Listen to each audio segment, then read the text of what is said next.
A very good day, Dr. Reza. I'm Jorina Cassandra with the matrix number of E23A2893. Today we'll be presenting my e-portfolio on the topic of hydroacid special analysis in Pasir Mas, Kelantan. Moving on to my introduction. My introduction lies on the background of study, which is 3. First, frequent and severe flooding affects Pasir Mas annually during northern monsoon, disrupting lives and livelihood. Like for example, during October, November, December, those are the severe moments where flooding will happen in Pasir Mas according to the analysis. Moving on next, which is low-lying terrain, nearby rivers and poor drainage increases the flood vulnerability in such area. Moving on to the third, which is GIS and spatial analysis are the crucial tools to map risk area and support better flood management planning. Well, my problem statement here lies into 3, which is first, flooding in Pasir Mas causes recurring disruptions and damage during each monsoon season. Moving on next, the lack of updated spatial data and poor planning hinders effective flood mitigation and response. Also, this study uses spatial analysis to identify flood risk and also support better decision making in buildings and also in planning for upcoming infrastructures in Pasir Mas. My objective here lies into these 2, according to my research. First, to identify and map flood-prone areas in Pasir Mas using Geographical Information System, which is GIS, and also remote sensing techniques. Moving on next, to assess the spatial relationship between hydrohazard risk and land use pattern for improved flood mitigation plannings. My scope of study here focuses on the flood-prone areas in Pasir Mas, particularly those near Sungai Kelantan and also Sungai Golo, which is very prone to know where flooding happens in Pasir Mas. Moving on next, utilizes GIS, remote sensing, satellite imagery and historical flood data for spatial analysis. Also examines the relationship between flood risk, land use patterns, rainfall, topography and drainage condition, which will lead to those excessive flood-prone areas in Pasir Mas. Significance of study lies into these 3. First, improve flood mapping, such as uses GIS and remote sensing to identify flood-prone areas in Pasir Mas for a better understanding of risk. Moving on, better planning and response, where it helps authorities plan use, infrastructure and applications more effectively so that there is no unbalanced planning happen to be. And also the third, academic and national contribution, which adds to research on flood risk and support goals for climate resilience and community safety.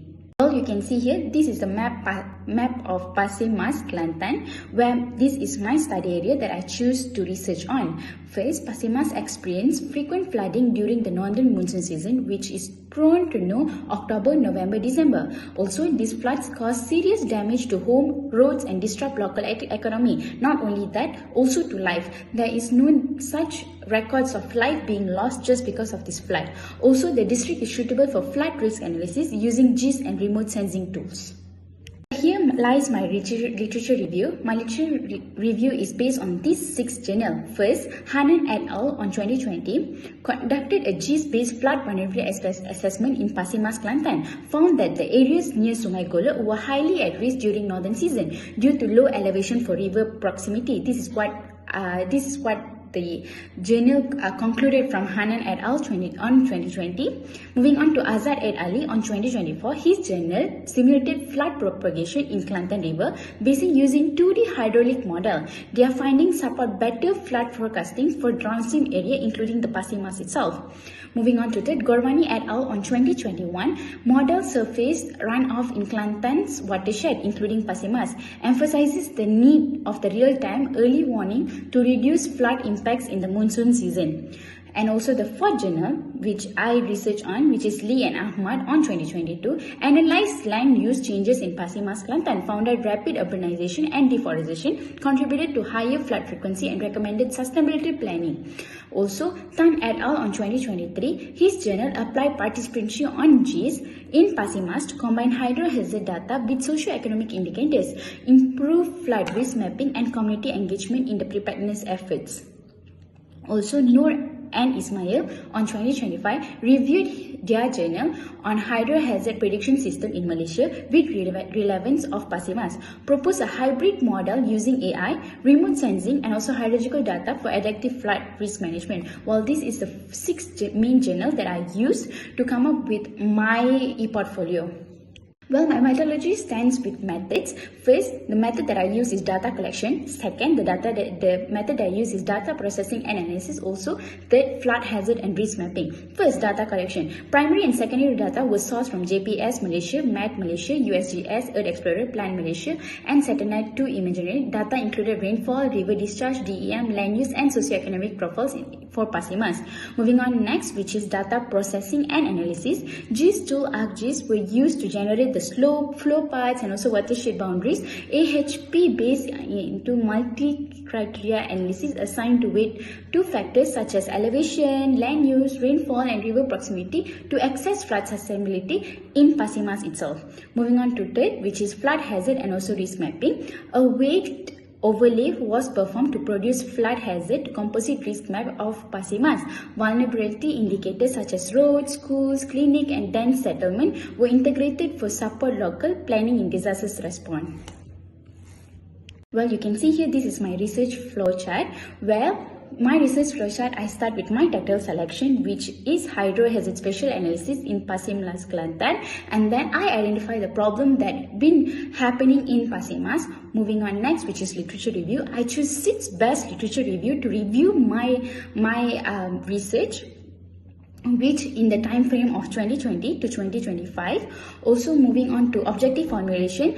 Once I got my literature review, I found out what is my objective, what is the main thing that I'm going to prompt from this research itself. Moving on to my data acquisition, I start my data acquisition and then I start my data processing. Moving on to my spatial analysis and then flood risk mapping, also result interpretation, and in the end conclusion.